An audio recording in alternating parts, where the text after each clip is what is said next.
Terima kasih Anda masih bersama kami. Bagi Anda yang baru bergabung, berikut kami sajikan kembali 3 berita utama hari ini.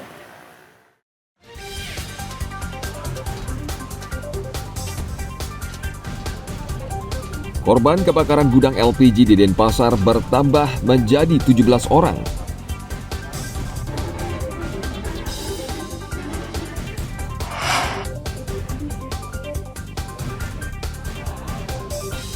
Calon pengantin di Desa Bukian Gianyar wajib menjalani tes narkoba.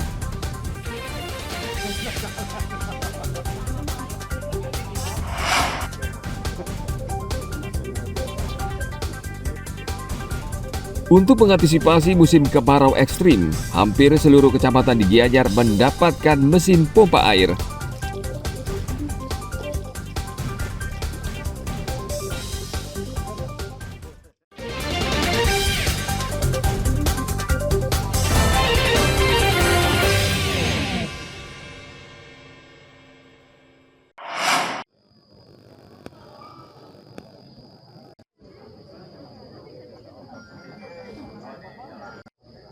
Untuk memperingati HUT Bayangkara ke-78 Juli mendatang, Polres Gianyar membantu masyarakat desa dengan memberikan mesin pompa air karena diperkirakan bulan Juli hingga Agustus akan terjadi musim kemarau ekstrim.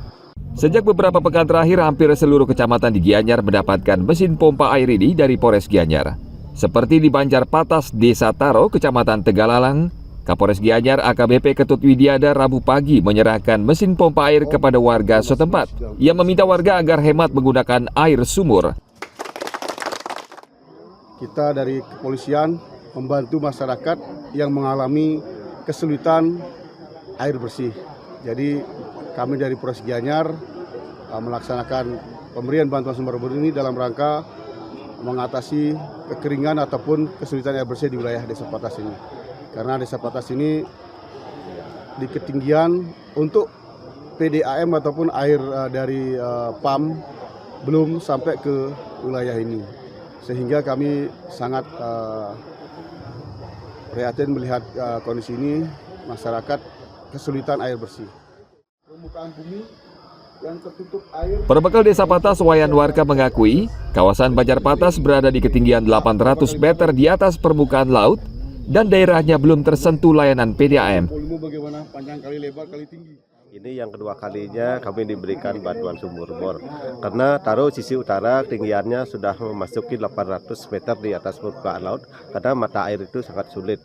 Disinilah kami kekurangan kebutuhan air bersih khususnya yang dikonsumsi oleh masyarakat kami. Yang pertama sudah diberikan di Banjar Sangkadoan, yang kedua ini diberikan di Banjarpatas. Karena inilah salah satu motivasi dari kepolisian dengan jajaran kepolisian dan membantu warga kami. Mudah-mudahan dengan adanya sumur bor ini, khususnya masyarakat Banjarpatas dan Sangkadoan, supaya tetap memeliharanya dengan baik dan menggunakan air seperlunya, jangan sampai berlebihan. Karena air ini kita harus jaga keberlangsungan supaya kedepannya untuk anak-anak kita supaya mereka mendapatkan air yang layak minum. Selain di Banjarpatas, bantuan sumur bor juga sudah diserahkan untuk warga masyarakat di sejumlah desa di Gianyar. Bantuan ini menjadi program nasional yang dicanangkan Kapolri bersama seluruh Kapolda di tanah air. Tim liputan melaporkan dari Kabupaten Gianyar.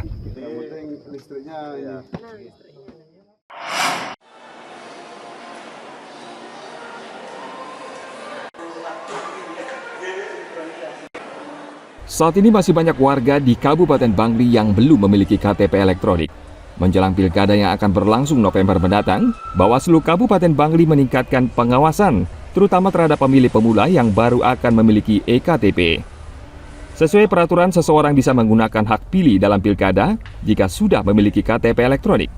Untuk itu, Bawaslu telah berkoordinasi baik dengan KPU maupun Disdukcapil Bangli agar kegiatan perekapan eKTP bisa lebih efektif.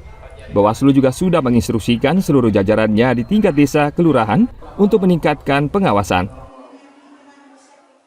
Untuk KTPL masih ada, artinya dari data di Dukcapil masih persentasenya belum 100% warga yang memenuhi syarat untuk memiliki KTP yang sudah melakukan perekaman. Itu menandakan ada warga yang belum melakukan perekaman. Ini yang kita sama-sama dorong, Dukcapil, KPU dan Bawaslu untuk program kejar KTPL-nya untuk pemenuhan syarat nanti di proses pemilihan di tahun 2024 ini.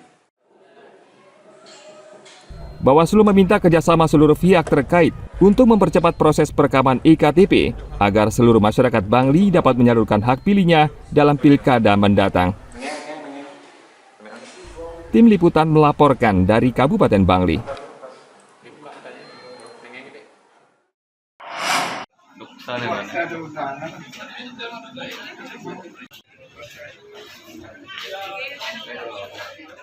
Bawaslu Kabupaten Bangli memastikan jumlah tempat pemungutan suara untuk pemilihan kepala daerah 2024 di Kabupaten Bangli berkurang dibandingkan jumlah TPS pada pemilu 2024 lalu. Pengurangan tersebut disebabkan karena perubahan aturan soal batas maksimal jumlah pemilih dalam satu TPS. Jika pada pemilu lalu, jumlah pemilih dalam satu TPS dibatasi 300 orang, maka pada pilkada kali ini jumlah pemilih dalam satu TPS menjadi 2 kali lipat atau 600 orang. Sehingga otomatis jumlah TPS menjadi berkurang. Berdasarkan hasil pleno pemetaan, jumlah TPS pada Pilkada 2024 di Kabupaten Bangli sebanyak 455 TPS. Jumlah ini menurun dibanding pemilu lalu sebanyak 796 TPS. Dengan pemilu 2024 kemarin pasti mengalami penurunan pemetaan TPS-nya.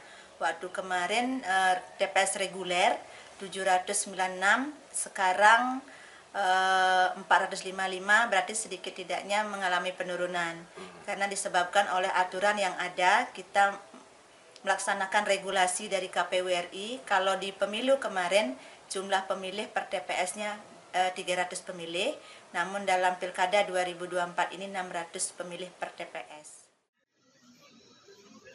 Setelah menetapkan jumlah TPS, KPU Bangli selanjutnya melaksanakan pencocokan dan penelitian data pemilih. Tahapan ini akan dilakukan petugas pemutakhiran data pemilih. Bawaslu berharap seluruh lapisan masyarakat bisa bekerja sama dengan baik sehingga Pilkada 2024 di Kabupaten Bangli berjalan aman dan lancar. Tim Liputan melaporkan dari Kabupaten Bangli.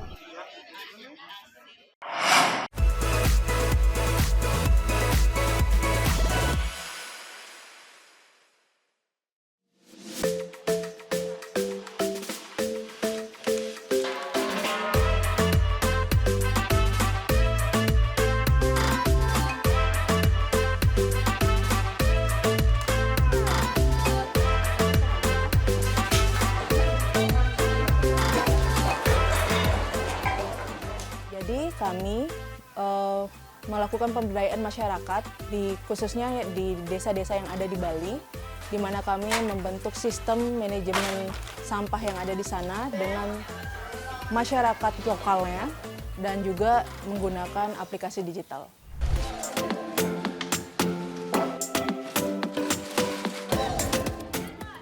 Jadi pertama, biasanya masyarakat itu memilah di rumah. Nanti setelah milah di rumah, mereka akan membawa sampahnya ke bank sampah sesuai dengan jadwal masing-masing. Selanjutnya, mereka akan membawa sampahnya ke kader bank sampah, kita sebutnya. Nah, nanti kader itu akan menimbang dan lalu akan menginputnya, mencatatnya melalui aplikasi bank sampah tersebut. Setelah udah selesai, nanti nasabah itu sudah bisa langsung mengetahui jumlah saldonya mereka berapa. Kalau kami totalkan, misalnya dalam sebulan itu mungkin ada nyampe 10 juta kan.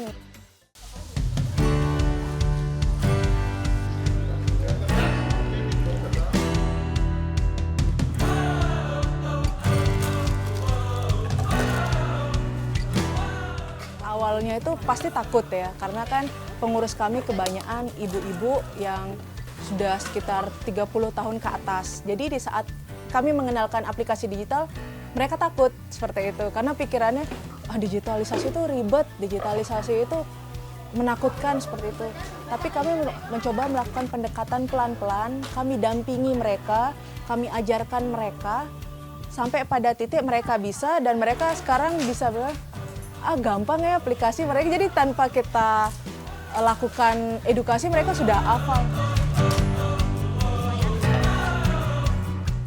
Tertarik menjadi kader bank sampah untuk meminimalisir sampah-sampah yang ada di Desa Bukit Jangkrik. Terutama dulu kan kebiasaan kita itu adalah membuang sampah ke tebe istilahnya, artinya tanah kosong yang ada di rumah, dibakar dan lain sebagainya. Kami setiap bulan, akhir bulan tuh pasti akan mengirim dana atau hasil tabungan masyarakat itu. Tapi untuk pencairan dari misalnya dari desa atau kader ke nasabah itu disesuaikan lagi. Ada yang setahun sekali, ada yang mungkin tiap galungan, bahkan ada yang mau menjelang lebaran, seperti itu tuh disesuaikan. Kami tiap bulan nyetor di sini, ya rutin tiap bulan. Udah 1 tahun dari 2022. Manfaatnya di rumah tidak ada sampah plastik lagi, rumah menjadi lebih bersih dan anak-anak bisa buang sampah di tempatnya mana sampah plastik dan yang bukan.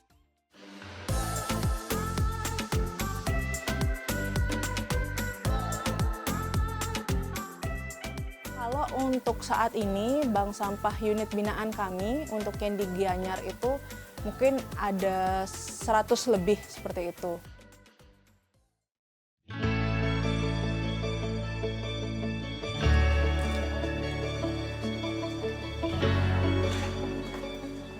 Berawal dari hal kecil, hingga akhirnya bisa menginspirasi banyak orang.